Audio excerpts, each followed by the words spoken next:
Signori cari amici, oggi ho il piacere di aprire il ciclo di dibattiti dedicati all'eredità napoleonica in Italia ed in Francia, organizzati dalla sede di Firenze dell'Institut Français Italia.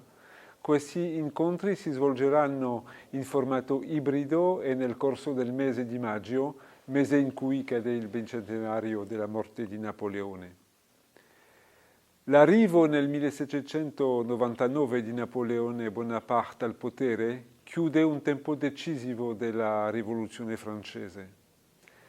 E dopo, in soli 16 anni, Bonaparte cambia profondamente l'aspetto della Francia e dell'Europa, gettando le basi di alcune grandi istituzioni e di importanti organizzazioni, molte delle quali tuttora esistenti. Gli anni del Consolato, poi quelli dell'Impero, saranno segnati dall'emergenza di un mondo nuovo. Si mette in atto un nuovo quadro politico, amministrativo e giuridico. Il Codice civile, promulgato in marzo 1804, è senza dubbio uno dei monumenti più emblematici della durata delle opere lasciate in eredità dal periodo napoleonico, che riunisce le leggi e organizza la vita della società.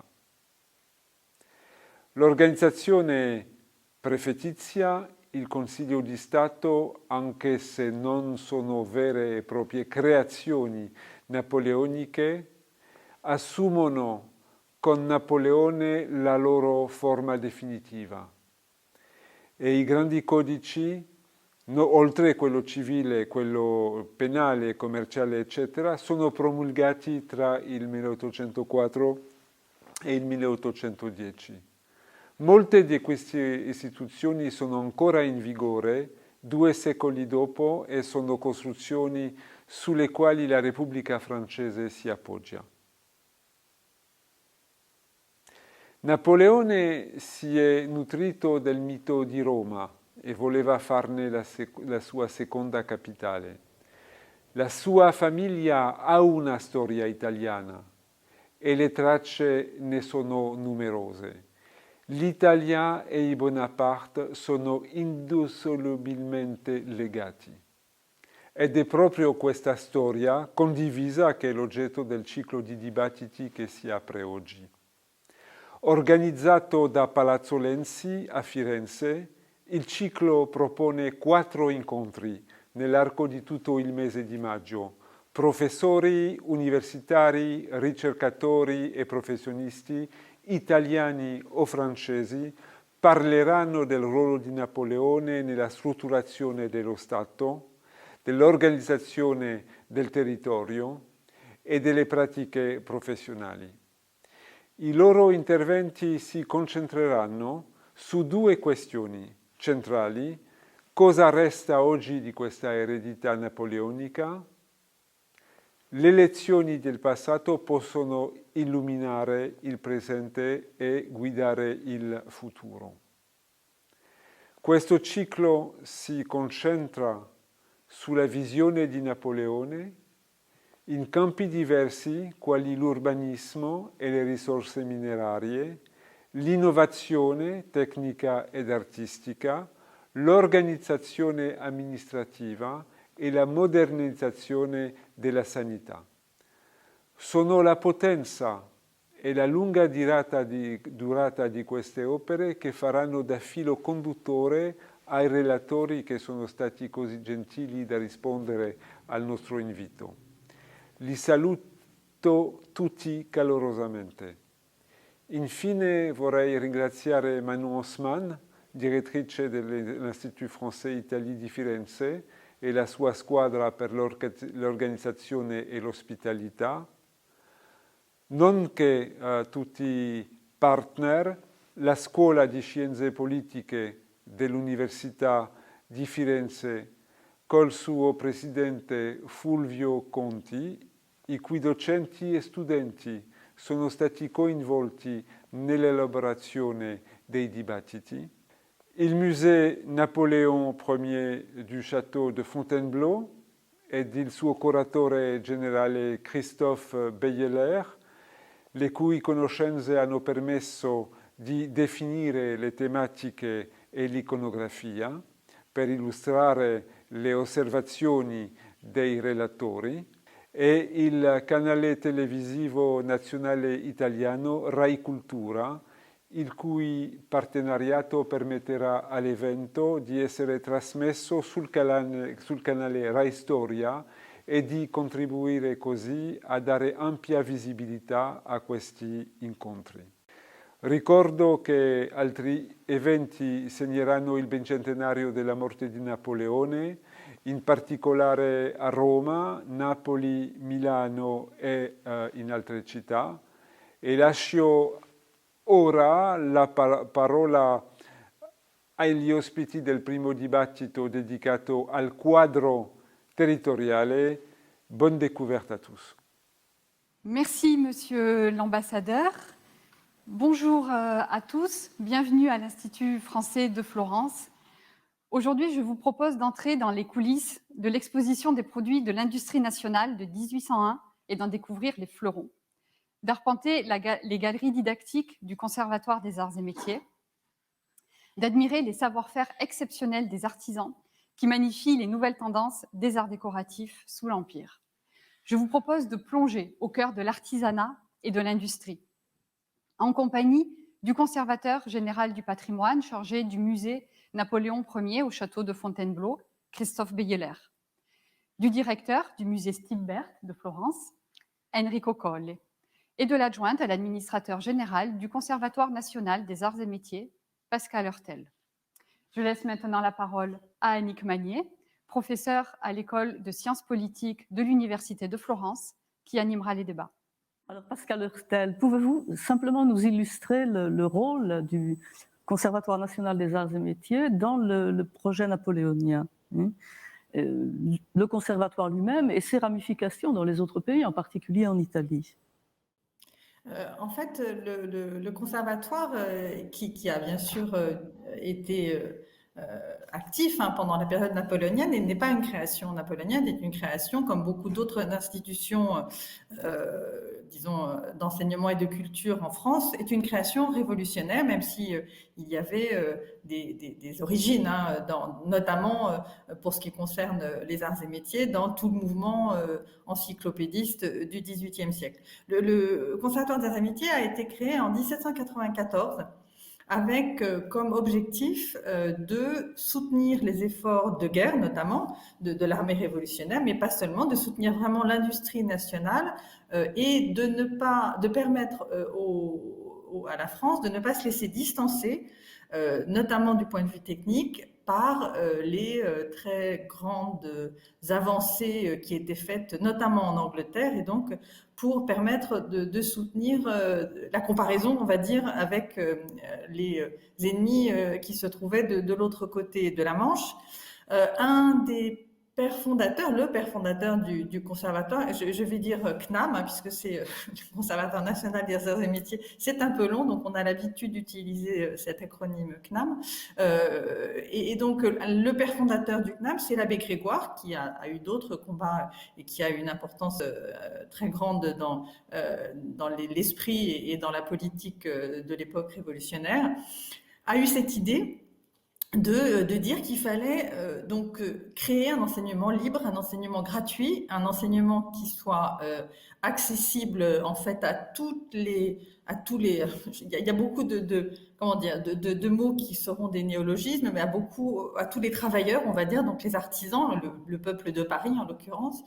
Et pour ce faire, il a pensé que l'un des bons moyens, ça serait de rassembler les machines les plus perfectionnées, les plus complexes, dans un endroit et de les présenter, d'avoir des démonstrateurs qui pourraient comme ça montrer comment les choses marchaient aux personnes qui seraient intéressées. Alors à la confluence entre technique et art, nous trouvons bien entendu les arts décoratifs, et je crois qu'il serait intéressant maintenant de demander à Enrico Colle de nous illustrer cet aspect des innovations napoléoniennes.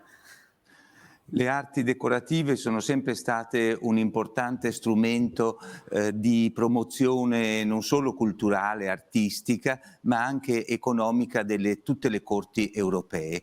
Si pensi che questo nasce praticamente con l'idea di una corte, quindi col Rinascimento, con il Cinquecento, quando ogni corte cercava di elaborare un proprio stile in antagonismo con le altre nazioni europee, non solo con gli stati italiani.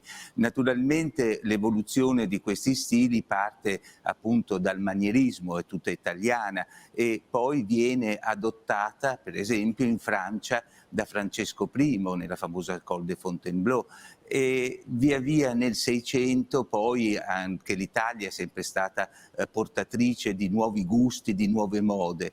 Ma con il Settecento è la Francia invece che ha l'egemonia sull'evoluzione degli stili e dei gusti, con Luigi XV soprattutto, con Luigi XVI col neoclassicismo e poi con Napoleone. Napoleone è stato l'ultimo sovrano che ha improntato con un proprio stile il regno. Un regno che però, a differenza degli altri sovrani, i quali prendevano spunto dagli stili degli stati e vicini, degli stati con cui erano in rapporti anche commerciali, politici, economici, veniva poi questo stile elaborato in modo del tutto autonomo all'interno di una corte, cioè veniva fuso con la propria tradizione artistica e quindi generava uno stile che si può dire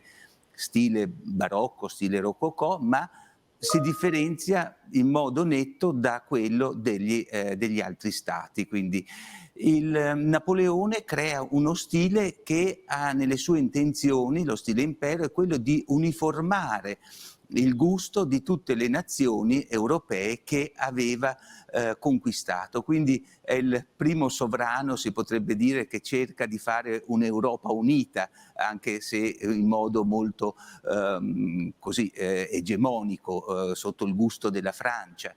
Il precoce adeguamento appunto di un gusto di una corte o dell'aristocrazia aveva un significato duplice, quello della comune visione politica con uno Stato, oppure con quella di svecchiare di generazione in generazione gli ornati, il gusto per l'arredamento, e connotare in modo molto sistematico il regno di un sovrano e della sua corte. Alors voyons maintenant comment Napoléon a repris ce modèle et quelles sont les formes d'encouragement des diverses activités productives qui ont été utilisées pendant l'Empire. On le demande à Christophe Beyeler. Bonaparte puis Napoléon héritent d'un pays qui est dans une situation critique, rongé par 10 années de guerre extérieure et intérieure, de guerre civile.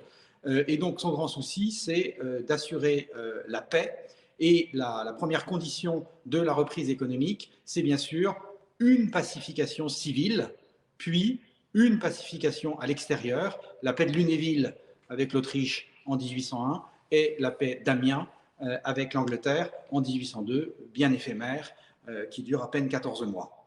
Le directoire s'était essayé aussi, dans des prémices, de relever le pays par la création, et ça c'est l'action de François de Neufchâteau, qui est un des membres de ce directoire, un des 5 directeurs, qui organise pour la première fois à Paris en 1798, donc tout cela est contemporain bien sûr du Conservatoire national des arts et métiers, qui organise une exposition des produits de l'industrie nationale, qui est formule reprise par le consulat en 1801 et 1802, organisée par le ministre de l'Intérieur, Chaptal, qui par ailleurs est chimiste et industriel, donc qui évidemment connaît la partie. Et pour récompenser et encourager ces industriels, sont frappés des médailles Et il se trouve que dans les collections du musée Napoléon Ier, nous avons la chance, par la grâce d'un dépôt de M. Mourat de la société Saphir, de pouvoir présenter cette magnifique médaille remise en l'an 9, c'est-à-dire 1801, à Merlin Hall, qui est un fabricant de faïence à Montereau, à 25 km de Fontainebleau, où l'on voit sur cette médaille une femme, la République, vêtue d'un bonnet phrygien, remettant une couronne à l'industrie qui tient le caducée d'Hermès et qui, à ses pieds, a un timon de navigation pour montrer les échanges économiques. Car en effet, ce que recherche Bonaparte puis Napoléon, c'est d'assurer la préséance française qui fait que du coup, l'Europe entière, un, limite, et deux, vient se fournir à Paris, dont la capitale est à Milan. Et évidemment, d'un côté, on a le profil de celui que Metternich appelait l'arbitre de l'Europe, et de l'autre, les grandes armes du royaume d'Italie. Et ce modèle français se répand, et se répand notamment par la création de principautés, et dans le cas qui nous concerne, de principautés de Lucques et Piombino, qui étaient érigées en 1805, et là aussi sont frappées des médailles au profil d'Élisa, l'aînée des sœurs de Napoléon, et de son mari qui tient un peu le rôle de prince consort, Félix. Ce qui est intéressant, c'est que si la monnaie est frappée à Florence, à Lucques même, il n'y a pas d'atelier monétaire capable de le faire. Si la monnaie est frappée à Florence, en revanche, l'unité monétaire choisie sont les franchi, et on voit bien le modèle français jusque dans l'appellation. Nous pourrions maintenant laisser la parole à Pascal Heurtel.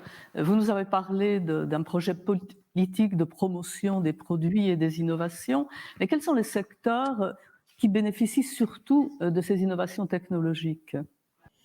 Le domaine de la mécanique est bien évidemment le premier qui vient à l'esprit, puisque les collections, comme je l'ai dit, ce sont des collections de machines. Il y a également l'école de dessin que j'ai évoquée, qui permet de mieux comprendre et de décrypter finalement les mécanismes compliqués de ces machines. Et donc, on va dire que la mécanique de précision est un des points forts de cet enseignement technique. Il y en a d'autres. L'importance économique de tout ce qui est filature, tissage est évidemment extrêmement important à l'époque.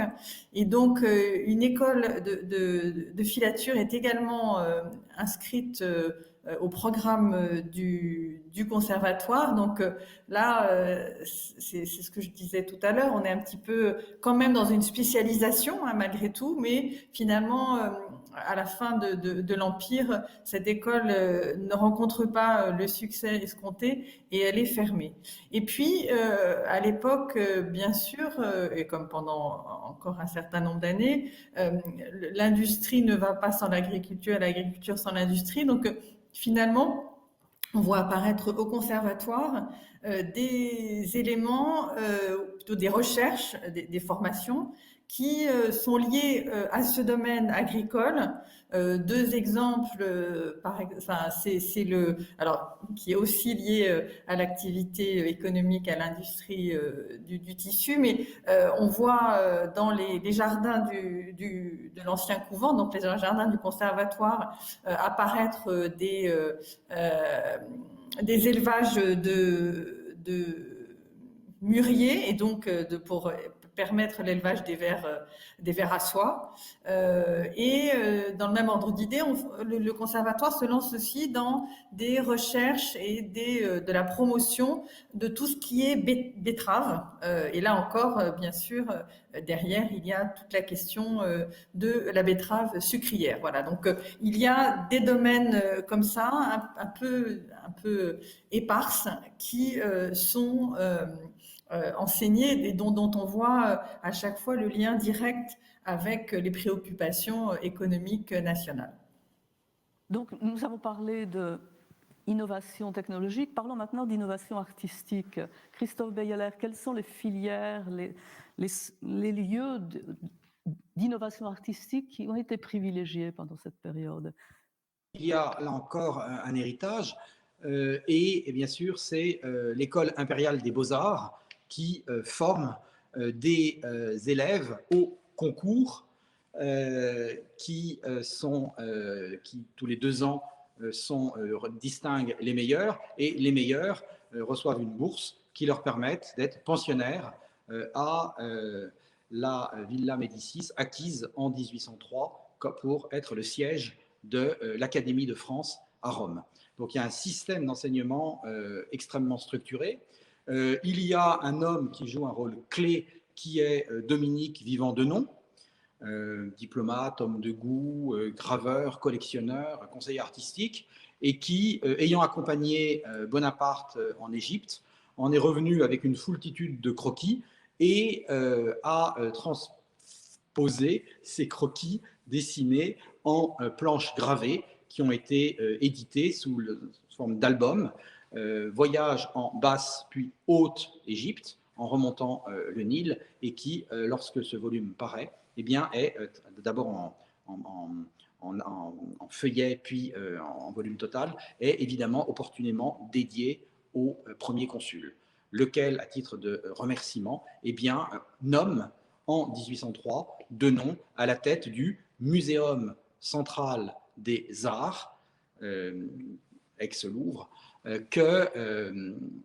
Louvre actuel, qui est aussitôt rebaptisé par Denon Musée Napoléon. Avant même la forme monarchique, le 18 mai 1804 de l'Empire français, on donne le prénom du futur souverain à l'institution. Et là sont concentrées des merveilles provenant des contrées où sont passées les armées révolutionnaires, la Vénus Médicis, ou bien des antiques prélevées au Capitole. Plus tard, on s'emparera dans les galeries princières d'Allemagne, à Brunswick, à Kassel, à Potsdam, de nombreux tableaux qui seront concentrés au Palais impérial de Fontainebleau en 1807, où il y avait rien moins que 200 tableaux de maîtres conquis, butin artistique, conquis sur les princes allemands vaincus. Donc il y a tout un environnement, un fourmillement extrêmement favorable. Les jeunes gens sont formés, il y a du travail, il y a des commandes. Ces commandes affluent à l'occasion notamment des fêtes et cérémonies du sacre et couronnement de Sa Majesté l'Empereur en décembre 1804. Il y a eu 4 fêtes au total. Et dans la dernière, le 16 décembre 1804, eh bien, à l'Hôtel de Ville de Paris, pas dire corps de ville, on va dire les municipalités parisiennes offrent, c'était une demande insistante du préfet Frochot, offrent le grand vermeil. Et ce grand vermeil, cette orfèvrerie d'apparat de l'État, comptait plus d'1 millier de pièces, dont une quinzaine de pièces de forme stupéfiante, la grande nef de l'empereur, la grande nef de l'impératrice, 2 cadenas et moult autres pièces. Et ces pièces ont servi à l'État de Napoléon Ier jusqu'à Charles de Gaulle, qui s'en servait pour recevoir les chefs d'État africains notamment.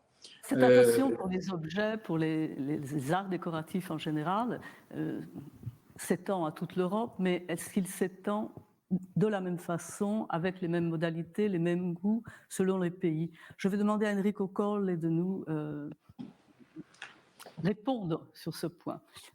Sì, come dicevo prima, la diffusione del gusto e degli stili ha una storia molto antica che appunto parte dal Rinascimento, abbiamo detto la fusione tra lo stile manierista italiano e quello francese, tra quello italiano e francese e tedesco, che ritorna poi in Italia attraverso le incisioni tedesche e influenza tutto il gusto della fine 500 italiano, per esempio. Quindi questa circolarità del gusto esiste per tutti i secoli, esiste per il barocco, esiste anche per il Settecento, con gli stili dove inizia l'egemonia praticamente degli stili francesi, quindi nasce lì lo stile rococò, nasce con l'illuminismo lo stile neoclassico, e alla fine del Settecento lo stile direttorio e poi quello impero, che ne è una diretta filiazione.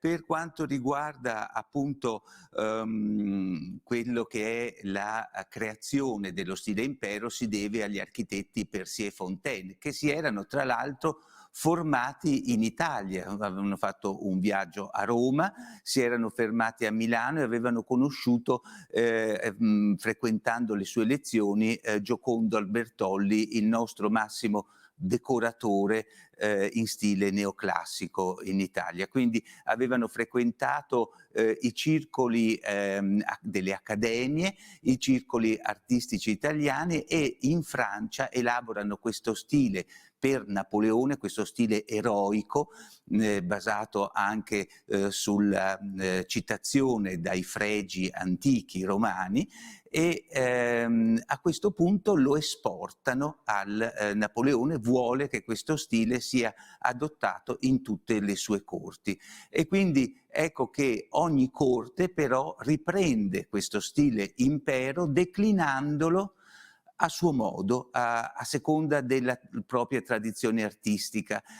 In Italia, per esempio, nei vari stati, lo stile impero si fonde con la citazione dallo stile rinascimentale, quindi non si va a guardare direttamente al classicismo, o almeno si guarda in parte, ma si guarda quell'interpretazione che del classicismo avevano dato gli artisti, gli architetti, i decoratori del Rinascimento, citando proprio opere del Cinquecento italiano. Quindi ogni regione in qualche modo segue la propria sigla stilistica. A Firenze Elisa Baciocchi porta avanti un suo particolare stile creato dagli architetti, così come nelle corti principali, quelle di Milano e di Napoli.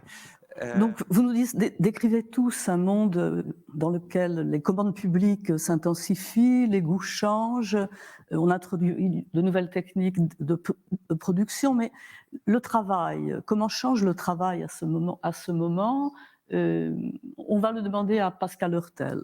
On a en tête tous, même si c'est une vision presque télévisuelle de la chose, et ça a été extrêmement diffusé à travers la littérature, avec des auteurs comme Dickens par exemple. Donc on sait que la révolution industrielle qui commence avec la période napoléonienne et qui s'étend au-delà des frontières chronologiques du siècle, a entraîné une modification profonde des conditions de travail, l'industrialisation à marche forcée, qui a lieu, en tout cas dans les pays européens, implique forcément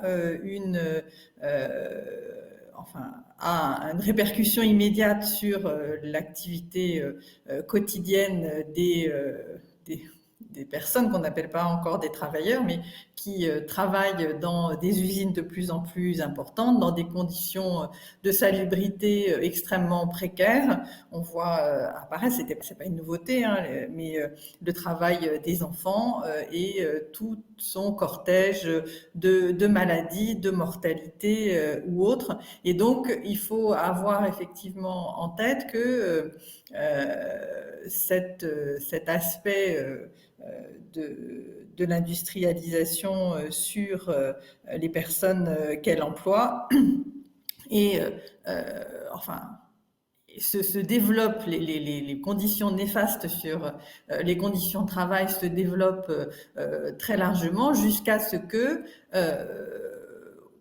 malgré tout, au début du XXe siècle, la question se pose de l'homme au travail. Et de ce point de vue-là, le Conservatoire des arts et métiers, qui, je l'ai dit tout à l'heure, avait été un petit peu, enfin accompagné en tout cas cette industrialisation et a souhaité porter un enseignement malgré tout quand même un peu plus théorique et plus généraliste sur le monde du travail, voit se créer au début du XXe siècle précisément une chaire sur l'homme au travail, parce que à un moment il y a une prise de conscience que il y a besoin de se poser cette question-là, c'est-à-dire que devient l'humain dans ce monde industriel finalement qui s'est tellement développé au cours du XIXe siècle. Allora guardiamo ora le ripercussioni non più sul mondo dell'industria ma sul mondo dell'artigianato, come si adeguano gli artigiani tradizionali alle nuove condizioni. Bisogna dire che le botteghe artigiane italiane, ma un po' in tutta Europa, si componevano di artigiani abili, ma spesso non in grado di inventare le nuove tipologie decorative di oggetti, e quindi ci si doveva rivolgere a un architetto, a un decoratore che fosse più informato dei nuovi gusti, delle nuove mode. E il laboratorio per questo dipendeva spesso da una corte, come si è detto, e sfruttava le potenzialità tecniche che via via sviluppava per creare sempre nuovi oggetti con l'ausilio di un decoratore, con un architetto, come si diceva. Durante la fine del Settecento e soprattutto durante la prima metà dell'Ottocento si viene a cambiare questo ruolo grazie alle accademie, come è stato detto, grazie alla creazione di scuole d'arti e mestieri. Ecco, grazie alla circolazione di stampe, di incisioni, di ornato, ecco che un abile artefice poteva anche intraprendere un'attività che poteva in qualche modo diventare industriale. Faccio l'esempio dei fratelli Manfredini a Milano, che aprirono il loro laboratorio di bronzisti dopo aver lavorato in Francia, a Parigi, per diversi anni. Quindi ecco che la grande mobilità delle persone che avviene verso la fine del Settecento coinvolge anche gli stessi artisti che diventano imprenditori di se stessi. L'altro caso è per esempio di promozione anche dei laboratori artistici, che diventavano proprio come delle vere e proprie industrie, con la divisione del lavoro tra i vari componenti del laboratorio. Uno di questi è il laboratorio di ebanisteria di Maggiolini, sempre a Milano, le cui opere poi venivano fatte circolare dall'Arciduca Ferdinando nelle varie corti europee per far vedere il grado di abilità cui avevano raggiunto questi laboratori, sviluppando un tipo di artigianato del tutto originale come quello dell'intarsio. Quindi ci sono decoratori e artigiani che si muovono dall'Italia verso la Francia per imparare le nuove tecnologie e il nuovo gusto. Ci sono anche artigiani francesi che vengono chiamati in Italia, come avviene con Elisa Baciocchi, che chiamerà per svecchiare l'industria del mobile, che ormai si potrà chiamare anche così all'inizio dell'Ottocento, dello stile neoclassico, e improntarla nel nuovo stile impero. Quindi la bottega di Youth serve come campione per tutte le altre botteghe toscane. Naturalmente poi sono anche i committenti che si muovono e fanno sì che si sviluppino particolari botteghe. Pensiamo al Grand Tour, che aveva come meta Roma, e le botteghe di Lapicidi romani si adeguano alla produzione quasi seriale di oggetti destinati a questi nobili viaggiatori. E quindi ecco che venne diffusa in tutta Europa un tipo di artigianato, quella per esempio del commesso delle pietre dure, un artigianato molto prezioso che si rivolge a una clientela europea. Da quanto si è detto, quindi, si capisce come lo stile impero abbia trasformato non solo il gusto, ma anche l'organizzazione delle botteghe artigiane di tradizione rinascimentale, trasformandole in vere e proprie manifatture preindustriali che saranno d'ora in avanti in grado di soddisfare le richieste di una clientela che non è più solo quella dei sovrani e della propria corte, ma quella più vasta che frequentava le esposizioni di arte e di industria. Quindi l'artigiano si forma alle scuole di industria, alle scuole legate al mondo dell'accademia, ha accesso a incisioni, stampe, a contatti con altri artisti e quindi riesce a diventare non solo un abile artefice, ma anche un imprenditore di se stesso. Alors ici apparaît un élément stratégique important, la tentative de stimuler la production de luxe et d'étendre ces produits à une clientèle apparemment plus étendue. Est-ce exact, Christophe Beyeler? Quel est le rôle du luxe dans le projet politique artistique napoléonien? Alors, sinon, on prend l'exemple de la manufacture impériale de Sèvres, qui fournit les palais impériaux et en service de table pour l'entrée et le dessert, et en grands vases d'ornement qui sont posés sur des consoles. Cette manufacture impériale produit aussi des choses plus modestes qui sont achetées par des particuliers, alors des particuliers enrichis par les assignats, par les biens nationaux, par leur travail, dans certains cas,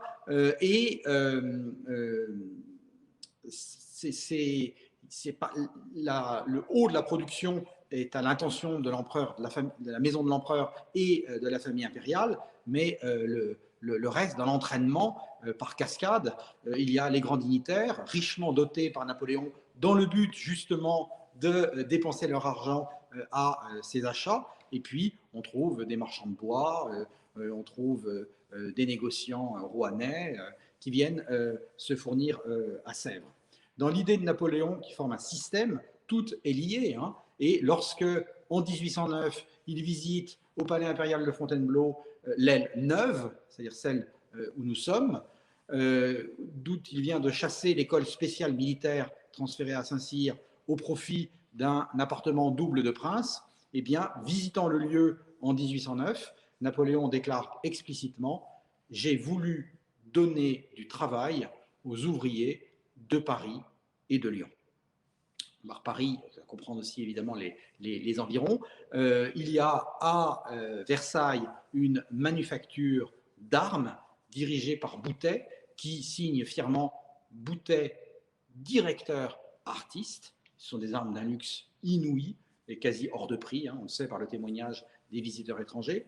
Il y a à Sèvres cette manufacture impériale dont on attend beaucoup et qui est un lieu d'innovation. Hein. C'est là qu'est appliquée sur la porcelaine cette couleur, le vert de chrome découverte par le chimiste Vauquelin en 1798 et qui du coup se retrouve sur le marli du service d'Italie acheté par le prince Camille Borghese. Voilà un exemple, hein, le beau-frère de l'empereur, nommé gouverneur des départements au-delà de Français, au-delà des Alpes, en résidence à Turin. Eh bien, le beau-frère de l'empereur, en 1809, doit acquérir à Sèvres, Napoléon on lui dit presque explicitement, un service. Donc, la diffusion du modèle français va de pair avec l'afflux d'argent à Paris, soit né de la conquête, soit né de la production.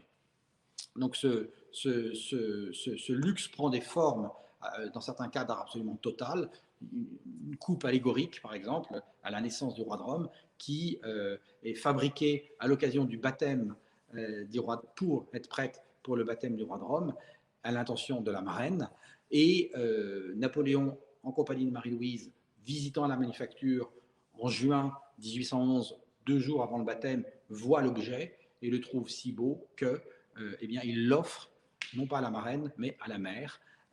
Et c'est ainsi que l'on voit des cartels allégoriques où on voit les deux capitales de l'Empire, Paris et Rome. Voilà, il y a des autres exemples d'objets de luxe, c'est sur les grands vases fuseaux qui sont dotés d'anses en tête d'aigle, qui sont fournis par Thomire et qui ne peut les fournir qu'à la manufacture impériale. Ces vases sont offerts à des personnages d'importance et du coup sont imités. Et on sait que la manufacture royale de porcelaine de Naples imite ces anses, mais par moulage. Et donc la qualité des bronzes n'a rien à voir avec celle exécutée par Thomire. Il se trouve qu'à Fontainebleau, les visiteurs le musée que vous dirigez a créé récemment un approfondissement vidéo auquel on peut peut-être renvoyer les spectateurs. Voilà. Mais là, c'est une démonstration très très frappante hein, de voir qu'une forme qui est conçue à Paris, avec les ornements de bronze spécialement conçus, eh bien, est copiée délibérément par les Murat à Naples.